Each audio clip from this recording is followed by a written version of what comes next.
ทีมงานเล่าทีวีแคนาดาพร้อมด้วยข้าพเจ้าไสสวัสดิ์บัวหลวงสินธารพรขอนำผ้าทานเข้าสู่รายการฮู้เรื่องเมืองลาวจากผลงานของโทรภาพแห่งชาติลาวถึงแม้พวกเฮาจะไปดำรงชีวิตอยู่แห่งหนใดพวกเฮาก็บ่เคยลืมบ้านเกิดวิถีของประเพณีของพวกเฮาเพราะฉะนั้นข้าพเจ้าจึงได้นำรายการฮู้เรื่องเมืองลาวนี้มาสู่สายตาของท่านผู้ชมทางบ้านขอเชิญพวกท่านไปรับชมได้เลย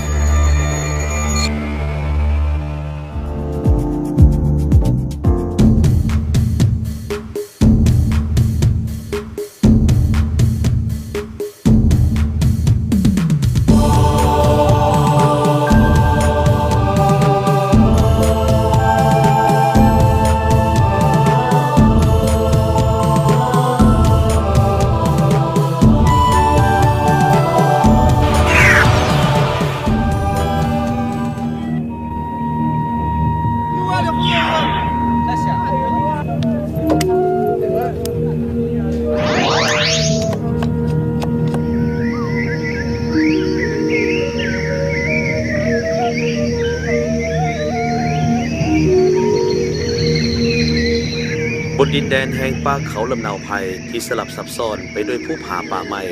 ห้วยเลิกเหวสันทุรกันดาร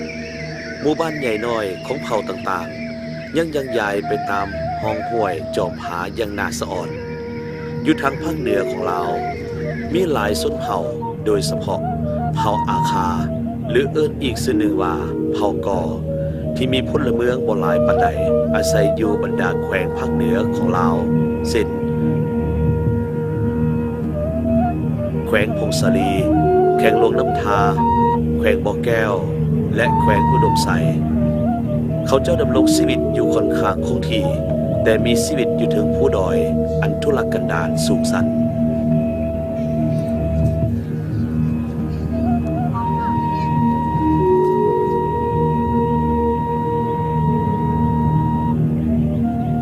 เผ่าอาคาเป็นเผ่าที่มีฮิตของประเพณีขนบธรรมเนียมการดำรงชีวิตวัฒนธรรมการกินอยู่การนุ่งถือและภาษาปากเว้าที่เป็นเอกลักษณ์ของตนเองมาแต่โบราณกาล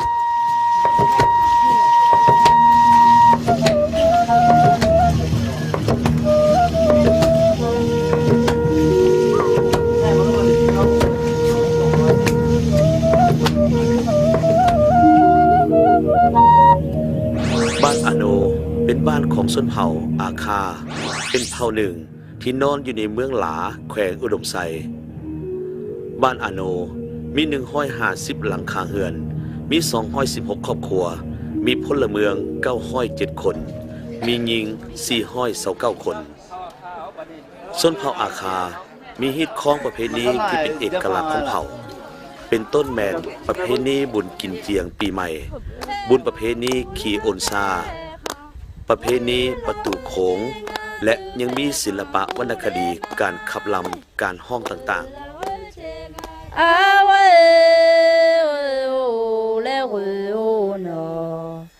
นอนาเย็นที่หูเย่จือแต่เย็นที่เขาเย่จืออาเย่พอมีอาลูยอเลมาเมียยาเมียมีเมียยาชาเลมาอามุจอมีอาวาเลมา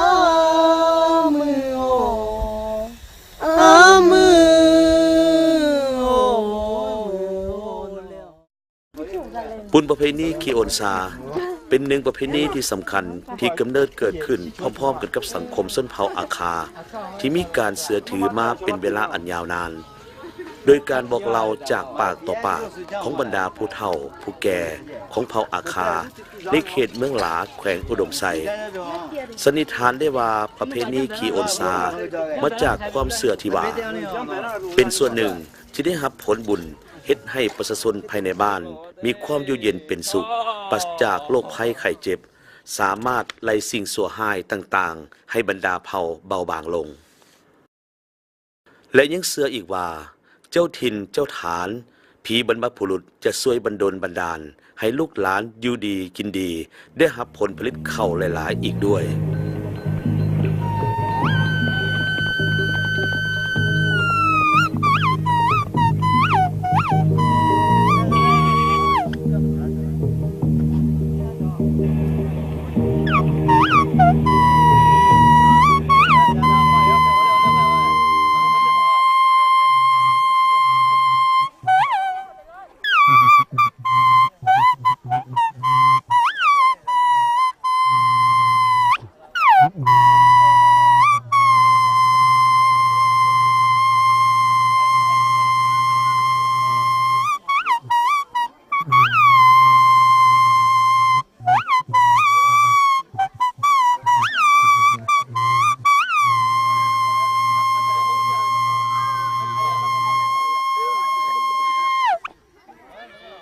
ซาเนี่ยเวลาจริงๆข้อมือนี่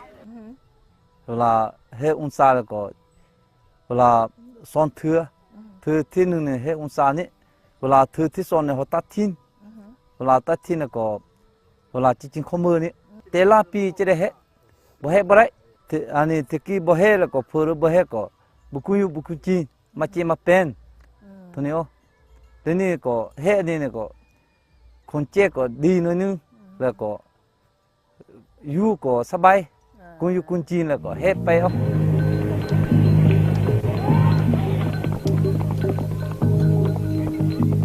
เผ่าอาคาเป็นเผ่าที่เด็ดเดียวเข่งขัดในฮิตของประเพณีฉะนั้นแล้วพอฮอดเดือนเก้าซึ่งเป็นเวลาเข้าถอบห่วงเฒ่าแก่แนวโฮมบ้านจึงได้ปรึกษาหารือหาเลิกงามยามดีแล้วเพิ่นก็จึงได้ห่างหากาเกียมจัดงานบุญประเพณีขีออนซาขึ้น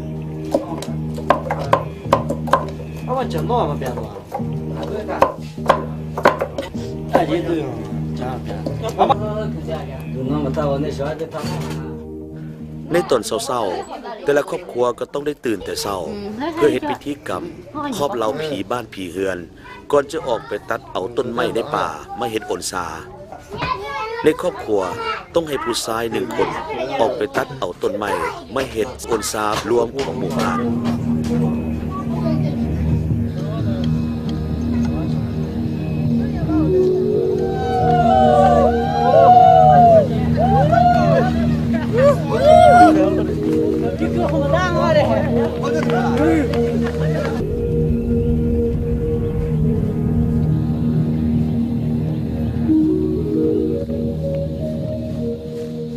มือคือมือดีนี่มือข้างในเขาบ่เฮ็ดมือลกูนี่ดีนี่ก็มือเวลาลายคงแล้วก็หุ่นซะเวลาปึษาหารือนั่นกันแล้วก็มือลกูนี่มือดีแล้วสินี่มือนั้นนี่จะปูได้นี่ไปตามมือนะเวลาเลี้ยวนี่แล้วก็ลกูนี่ก็ขี้หุ่นซานี่ก็แล้วก็ปาสุมพรขี้ก็ได้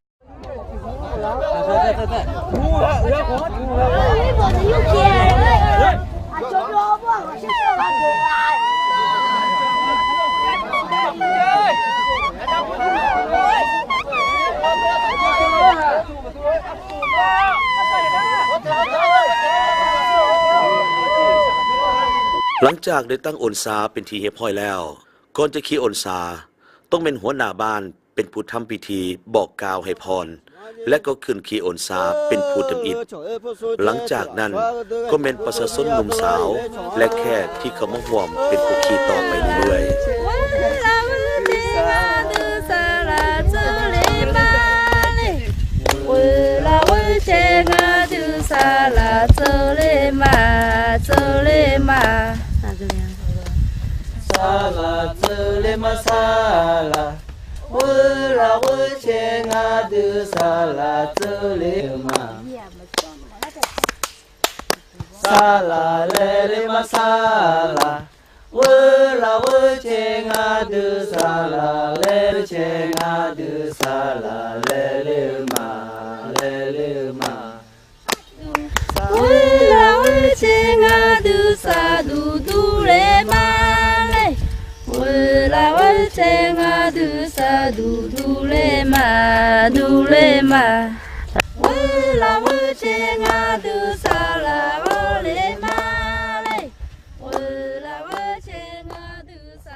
งานประเพณีขี่ออนซานี่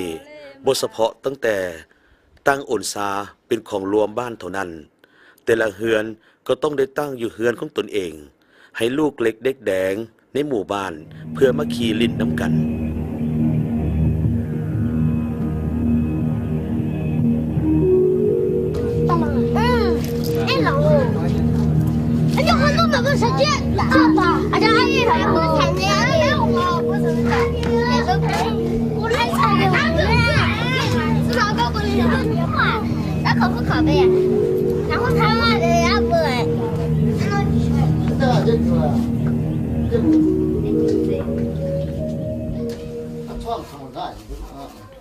นอกจากฮิตของประเพณีขนบธรรมเนียม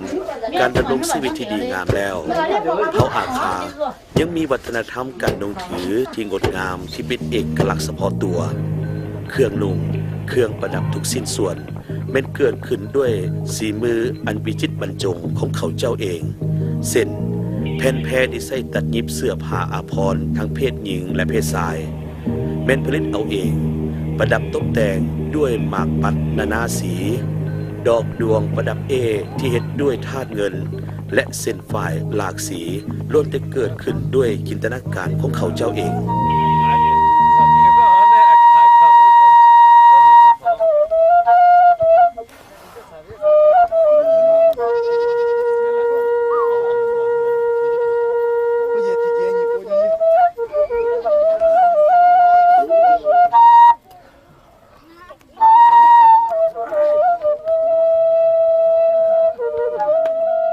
ในอดีตผ่านมาหลายร้อยปีเผ่าอาคาดำรงชีวิตด้วยความทุกข์ยากลำบากลาหลังงมงวยและมีข้อห้ามและก็การคลำอย่างหลงหลายตกมาถึงระบอบใหม่นับตั้งแต่ประเทศชาติได้รับการปลดปล่อยเผ่าอาคาก็คือประชาชนเผ่าต่างๆได้มีชีวิตใหม่อย่างเห็นได้อย่างแจ่มแจ้งเขาเจ้ามีสิทธิเสมอภาพเท่าเทียมกับเผ่าอื่นๆมีประชาธิปไตยอย่างเต็มส่วนมีวิถีชีวิตที่อุดมสมบูรณ์ขึ้นวัฒนธรรมประเพณีที่ล่าหลังถูกลบล้างไปเทื่อละน้อย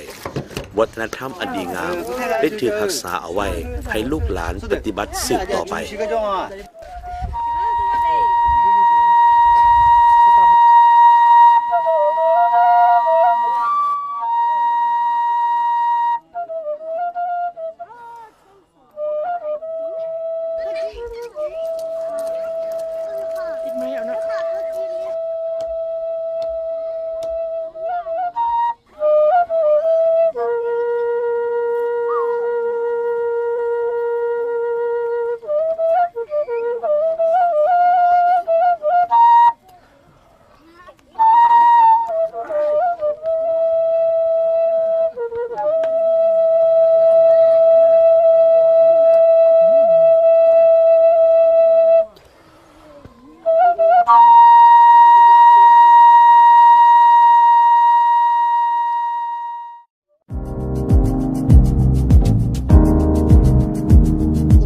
ทีวีแคนาดาขอขอบใจมายังโทรภาพแห่งชาติลาวที่ได้อำนวยความสะดวกให้นำเอารายการฮู้เรื่องเมืองลาวมาเผยแพร่ให้พี่น้องชาวลาวในต่างแดนและทั่วทุกมุมโลกได้รับชมร่วมกันขอขอบใจหลายสบายดี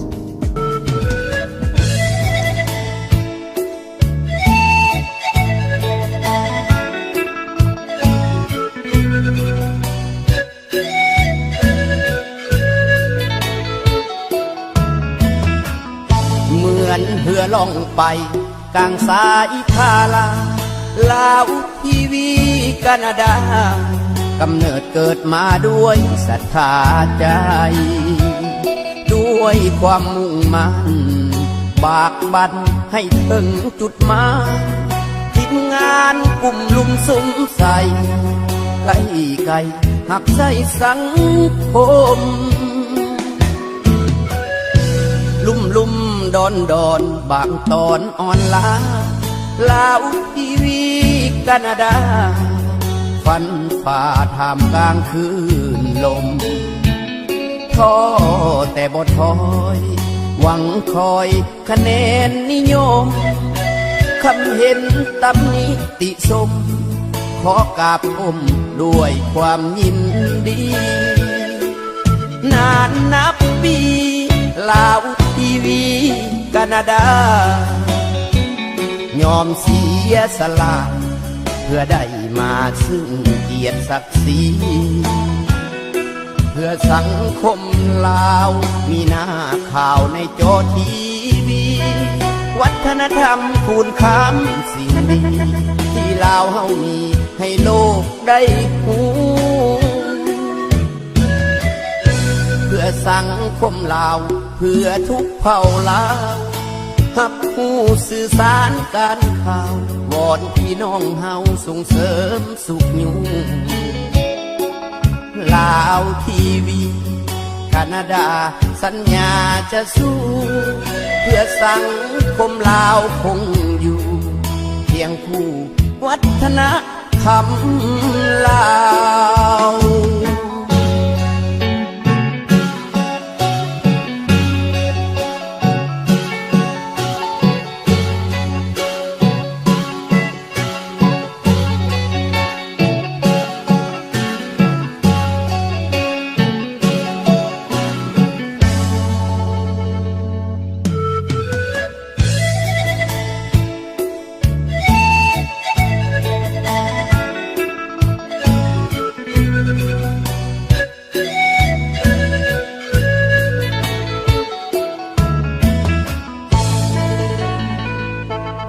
นานนับปี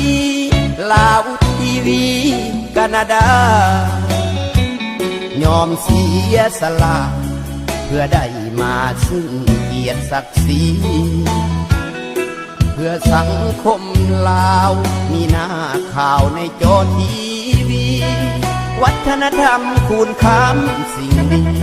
ที่ลาวเฮามีให้โลกได้รู้เพื่อสังคมลาวเพื่อทุกเผ่าลาวฮับผู้สื่อสารการข่าววอนพี่น้องเฮาส่งเสริมสุขอยู่ลาวทีวีแคนาดาสัญญาจะสู้เพื่อสังคมลาวคงอยู่เคียงคู่วัฒนธรรมลาว